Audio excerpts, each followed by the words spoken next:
Ever wondered how those club DJs mix up songs so smoothly? Welcome to the world of mashups. Let's break it down in 60 seconds. Step 1. Choose 2 songs, preferably with similar beats per minute. No one wants a dance track suddenly shifting into a slow jam. Step 2. Find the one.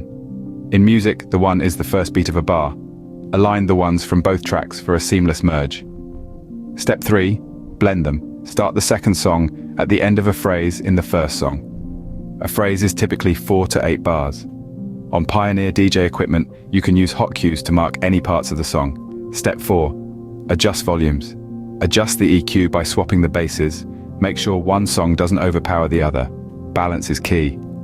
Step 5. Practice. Like any art, mastering the mashup takes time, and there you have it. Your first step into creating your own music mashups. Remember, the world of music is vast and varied. Explore, experiment, and enjoy.